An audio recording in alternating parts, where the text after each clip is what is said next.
7 simple hacks, just 48 hours. And suddenly, your home feels like peace again.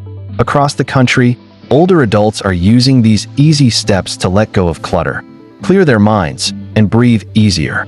If your home feels a little too full, or your energy feels a little too low, this is for you. These aren't big renovations or fancy tools. These are smart, gentle changes that real seniors are using right now to feel lighter, safer, and more in control of their space. And the best part? You don't need to do it all at once. Start small, follow along, and by the end of this video, you'll have a clear plan and the inspiration to begin. Let's face it, clutter isn't just about stuff. It's about what it steals from you. It takes your energy, your time, your patience, and sometimes, even your peace of mind. If you're over 60, you've likely felt it more deeply.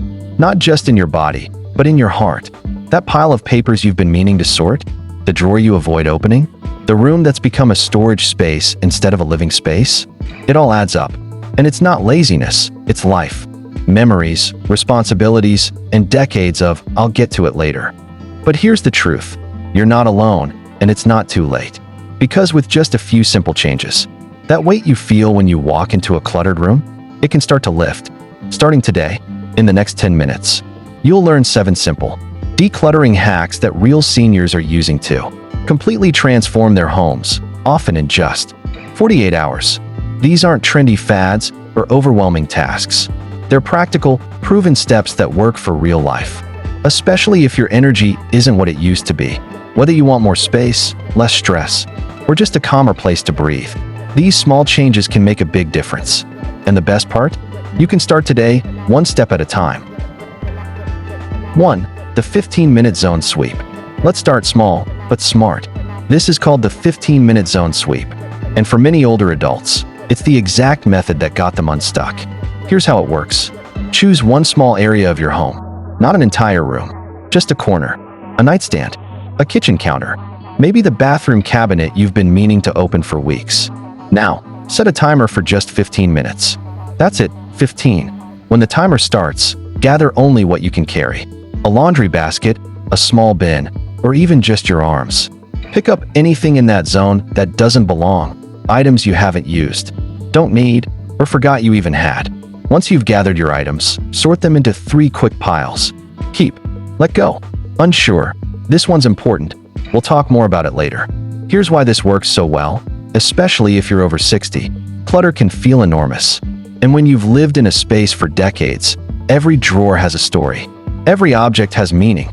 And even though you want to feel lighter, it can feel emotionally impossible to start. But 15 minutes? That feels manageable. It's not about perfection. It's about progress. And real seniors, people just like you, say that once they try this, the momentum carries over. One woman shared that she started with her side table drawer, and 2 days later, her whole bedroom looked and felt like new. Here's why. The 15-minute zone sweep gives you a win right away. And that win builds confidence. Instead of standing at the doorway thinking, "Where do I even begin?" you walk in saying, "I know what I'm doing. I have a plan, and I'm in control of this space." This method also gives you permission to pause. Too often, we think decluttering has to be this huge, exhausting project, that if we start, we have to finish it all in one day. But that's not how life works, especially in this chapter. Energy is precious. Your time and peace matter more than ever. So instead of burning yourself out, do this. Start the timer. Clear just one zone. Celebrate the win.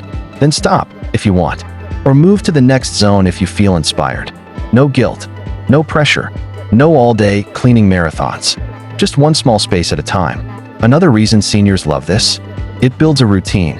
Some do one 15-minute sweep each morning after breakfast. Others pick 3 days a week and treat it like a gentle habit, like stretching or journaling. And here's something beautiful. As your home clears, so does your mind. That quiet joy of opening a drawer and seeing only what you need. It's not just practical, it's deeply satisfying. So, start with one spot. Set the timer. And know this, every small action is part of something bigger. But the best part is what happens after day 2. Because once you start seeing and feeling the difference, lighter rooms, easier breathing, clearer paths, you won't want to stop. And you don't have to do it alone. These hacks build on each other. And by the end of this video, You'll have a full roadmap to a home that finally feels calm again.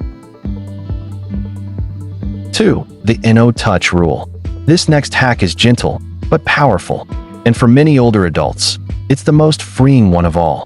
It's called the no-touch rule. Here's how it works. When you come across something you haven't used in over a year, don't pick it up. Don't hold it. Don't open it. Don't cradle it in your hands and revisit the past. Just drop it straight into your let-go box. That's right, don't touch it at all. Now, I know what you might be thinking. That's easier said than done. Some of these things have meaning, and you're absolutely right. That's exactly why this rule works. Because the moment you touch something, a gift from someone who's gone, a keepsake from a different season of life, a kitchen gadget from the 80s, you reawaken emotions. And often, it's not joy, it's guilt. Guilt for not using it. Guilt for thinking about letting it go. Guilt for what it once represented. And when guilt enters the room, decision-making gets cloudy. But when you don't touch it, when you simply recognize, I haven't used this, I don't need this, and place it directly into the let-go box, you give yourself a gift, clarity. Because the truth is, if something's been sitting untouched for over a year, it's no longer serving your life. It's silently stealing your space, your energy, and sometimes your peace of mind. This rule has helped countless seniors finally release the weight of maybe someday. Take Marjorie, for example. She's 72 and had been holding onto her wedding china for decades. It was beautiful, no doubt about it, but it hadn't left the cupboard in 30 years. She didn't want to break it. She didn't want to give it away. She just kept it until one day, she tried the no-touch rule. She didn't unwrap each plate or sit with the memories. She simply asked herself, am I using this? Am I honoring this? The answer was no. So, she placed the entire box into her let-go pile. But here's the twist, she didn't donate it. Not right away. Instead, she called her granddaughter and said, if this is something you want, it's yours. But only if you'll actually use it. A week later, that china was on a Sunday dinner table, being used with love, not guilt, not obligation, not dust. That's the power of the no-touch rule. It protects you from emotional spirals and helps you focus on what matters now. Not 40 years ago, not in some hypothetical future. Now, and if something is important, if it really does bring joy when you see or use it, great. Keep it. But make sure it's being honored, not hidden. Stored memories aren't living memories. They're just things in a box. This isn't about getting rid of everything. It's about keeping only what gives back to you. And don't worry, this rule doesn't mean you're rushing through the process coldly. In fact, it's the opposite. It's a way to be kind to yourself. To say, I've carried this long enough. It's okay to let go. So next time you find something you haven't touched in a year, don't pick it up. Ask yourself, do I really need this? Am I using it? If not, drop it in the let go box without hesitation. And remember, every item you release creates space for ease, for clarity, and for you. Wait until you see what one woman did with her box of wedding china. It wasn't just a declutter, it became a family tradition. 3. Memory corners, not memory rooms. This next hack is gentle, but deeply freeing. It's called memory corners, not memory rooms. Here's the idea. Instead of keeping an entire room filled with memories, old photo albums, keepsakes, souvenirs, framed awards, trinkets from trips, what if you honored just a few in one special space? Because here's what often happens as we age. Rooms that were once used every day slowly become storage. A guest room turns into a memory museum. A den turns into a catch-all for the past. You walk in not to relax, but to avoid the decision of what to do with everything in there. And it's heavy, not just physically, but emotionally. You want to preserve your history, but you also want to live in the present. That's where this hack comes in. Pick one corner. Yes, just a corner. A small shelf, a table, a shadow box on the wall. And choose one or two meaningful items that truly bring you joy. Not guilt. Not I should keep this. Just joy. Maybe it's a photo of your wedding day. Maybe it's a note from your child. Maybe it's a stone from the beach where you used to walk. Put it where you'll see it daily. Make it intentional. Let it remind you of who you are and the life you've lived. Then, and this is the hard part, store or release the rest. This doesn't mean throwing everything away. You can still keep the things that matter. But they don't all need to be on display. They don't all need to take up an entire room. Because when every surface is covered in memories, you stop seeing them. They become background clutter instead of honored treasures. But when you choose what to display and let the rest go, you create space for peace. You also make it easier for your loved ones down the line. They won't be overwhelmed trying to figure out what mattered and what didn't. You'll have already shown them. One senior I spoke with, Gary, 68, turned his entire home office into a memory corner. He had shelves full of old awards, retirement plaques, photos from 30 years of work. The room started feeling more like a monument to his past than a place to relax. He picked just 2 items: a framed photo of the first team he ever managed, and a sticky note from a coworker that said, "You helped me believe in myself." He said those 2 pieces captured everything he wanted to remember. The rest, he let go, or stored it neatly in a labeled box. In the room, it became a reading nook, calm, open, filled with light.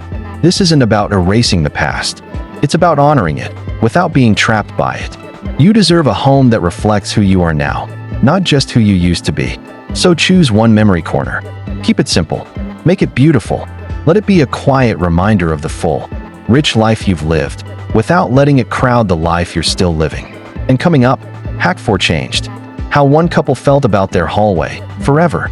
It's something anyone can do in under 30 minutes. 4. The hallway rule. It might seem small, even unimportant, but for many older adults, this next decluttering hack created a shift they could feel immediately. It's called the hallway rule. And here's the simple version. If you can't walk down your hallway without turning sideways, stepping around something, or brushing past furniture, it's time. Hallways are meant to feel open, light, and safe. They're the arteries of your home, the pathways between rest, activity, and comfort. But when those paths are blocked by extra chairs, laundry baskets, coat racks, boxes, you feel it, not just in your body, but in your mood. It creates subtle stress. That quiet sigh every time you pass by. That little frustration of a stubbed toe or bumped shoulder. That unspoken thought, I should really clear this someday. But someday never comes. And the hallway stays cluttered, not because you don't care, but because life adds up. You keep a spare walker there. You stack boxes just for now. You put that plant there because there was no other space. But here's what seniors across the country are realizing. Clearing the hallway clears the air. One couple, both in their 70s, said they didn't even realize how stressful their hallway had become until they cleared it. They removed an unused bench, a stack of storage bins, and a hanging coat rack that always looked crowded. It took 30 minutes, and when they were done, they didn't just feel more space. They felt relief. The husband said, "It was like our house finally exhaled."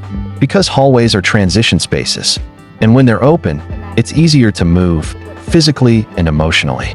Clearing your hallway isn't just about safety, though that matters too. It's about creating a sense of flow, lightness, and ease. Here's how to do it. Walk your hallway slowly. Notice what's taking up space.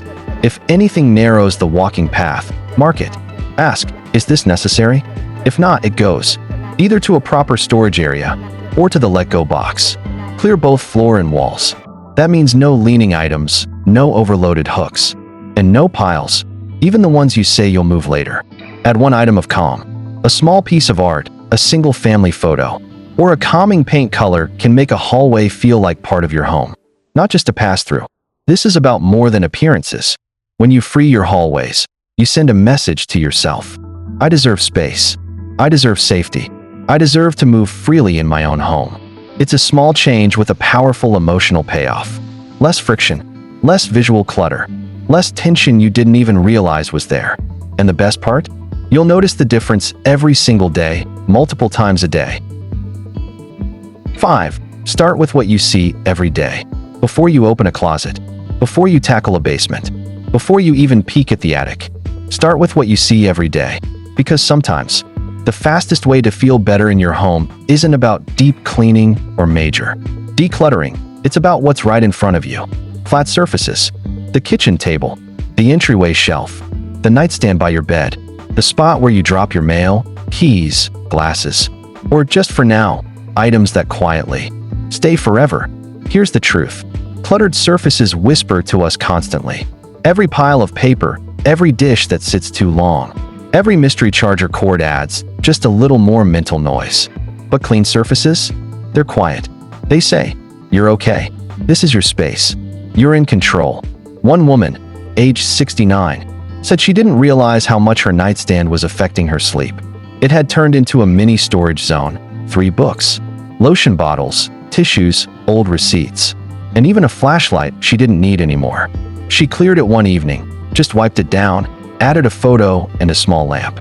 That night, she slept deeper than she had in weeks. Why? Because her brain finally had a signal: it's safe to rest. The power of this hack is that it's fast, visible, and emotionally rewarding. Here's how to do it. Pick 1 to 3 surfaces you use or see daily.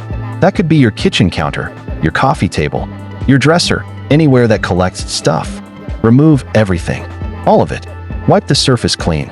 Add back only what belongs and what brings calm. A photo, a candle, a notepad, but not everything, just the essentials. Give everything else a home or a goodbye. If you don't know where it goes, that's a clue. It's either clutter or it needs its own place elsewhere. This isn't about making your home look like a magazine. It's about creating a sense of calm in the everyday.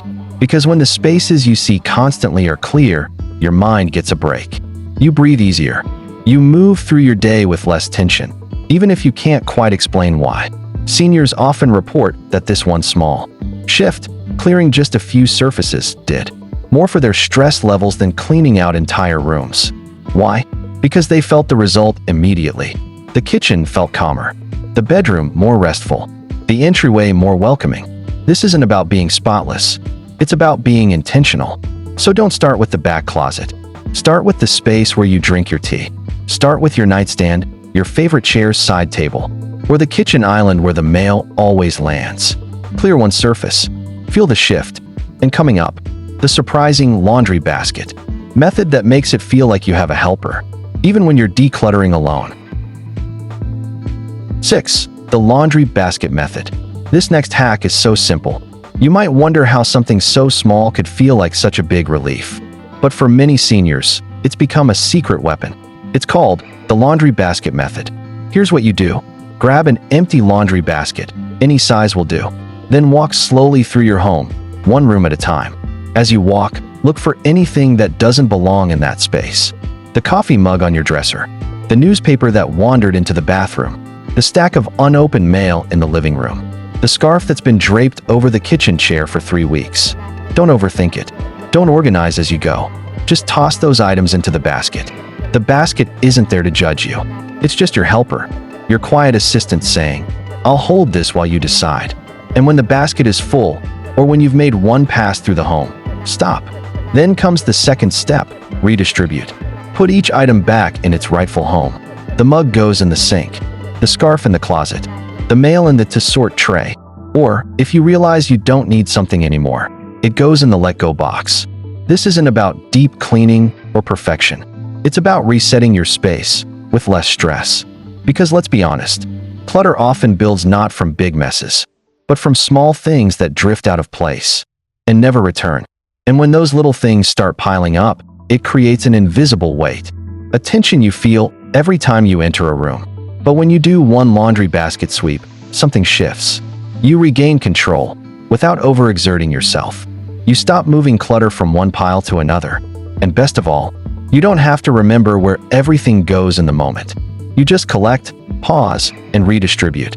One woman in her 60s said she started doing a 10-minute basket walk every evening. She called it her reset ritual. She said it helped her feel calmer before bed and made mornings more peaceful, too. No more searching for her glasses. No more feeling behind before the day even started. Just space.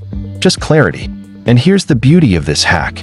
It works whether you live alone, with a partner, or in a multi-generational home. In fact, it's a great way to get others involved, without a lecture. You can even hand the basket to a grandchild and say, "Want to play a game?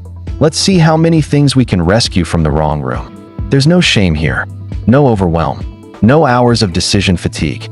Just a gentle way to say, everything has a place, and you deserve a home that feels settled. So next time things start to feel scattered, don't freeze. Don't start pulling apart drawers or reorganizing entire rooms. Just grab your laundry basket and begin. Coming up next, Hack 7 is the emotional one. It's not about stuff, it's about a decision that can change the way you feel in your space every single day. 7. The 1 in, 2 out rule. Here's a quiet little rule that can change everything about how your home feels long after you've decluttered. It's called the 1 inch, 2 out rule. Simple idea, powerful results. Every time one new item enters your home, 2 things go out. Buy a new shirt, let go of 2 older ones. Pick up a new coffee mug at the store, time to release 2 chipped or unused ones. Get a birthday gift, find 2 things you no longer need, and gently say goodbye. Why does this work? Because clutter often comes back in slowly, quietly, not in piles, but one small purchase at a time. One gift, one "I might need this someday," one magazine, one free tote bag, and over time, those just one more items start tipping the balance. Soon, the drawers are tight again, the shelves fill up, and you wonder how the clutter came back when you worked so hard to clear it. That's where this habit saves you. Because decluttering isn't a one-time event, it's a lifestyle shift. And the 1 inch, 2 out rule makes that shift manageable, even peaceful. It puts you back in charge. It turns every decision into an opportunity, not a burden. Instead of asking, "Where will I put this?" you begin asking, "What 2 things no longer serve me?" One man, age 73, shared how this rule helped him keep his kitchen under control. He loved cooking, but his drawers were overflowing with duplicates, 3 garlic presses, 5 spatulas, and mugs he hadn't touched in years. So he started this simple rule. Each time something new entered the kitchen, he removed 2 things. And after just a month, he said it felt like his kitchen took a deep breath. Cooking became easier. He could find what he needed, and the space felt like it was working with him, not against him. The beauty of the 1 inch, 2 out rule is that it's kind. It's not about tossing everything you own. It's about balance, flow, sustainability. It works at any age, but it's especially powerful after 60, because you've lived a full life. You've collected memories, tools, gifts, and just-in-case items. And while those things may have served a purpose once, they don't all need to stay forever. This rule helps make space for what's next, for calm, for clarity, for breathing room. And if 2 out feels like too much some days, start with 1 out. Just keep the awareness, keep the habit, and soon, you won't need to do big decluttering projects anymore, because the clutter won't have a chance to build up in the first place. You'll have a home that stays light, a space that supports you, and a life that feels less burdened by stuff, and more full of what really matters. Now here's what happens when you use all 7 hacks together. How real seniors transform their homes and their peace of mind in just 48 hours. After just 48 hours, here's what these seniors saw, and more importantly, what they felt. Not just clearer shelves, but clearer minds. Not just tidy rooms, but lighter hearts. One said, "It feels like I can breathe again." Another shared, "I thought I'd be too tired to do this, but I wasn't. I just needed the right steps." And that's the truth. You don't need to do it all at once. You just need a handful of simple, powerful habits, and a little belief that yes, change is still possible. Because it's not about having a perfect home. It's about feeling peaceful in the one you already have. My mom started using these hacks after my dad passed. At first, it was just about tidying up, but it became so much more than that. Every drawer she cleared was like letting go of a little weight. Not the memories, just the heaviness. She told me, it's not throwing things away. It's making room for what's next. It helped her grieve, reflect, and gently move forward. Decluttering wasn't just about the house, it was healing. Which of these 7 hacks would you try first? Comment below. I read every one, and your stories matter here. If this video helped you feel even a little more hopeful, or just a little lighter, give it a thumbs up and hit subscribe. More simple, powerful wins are coming next week, and I'd love to have you with me.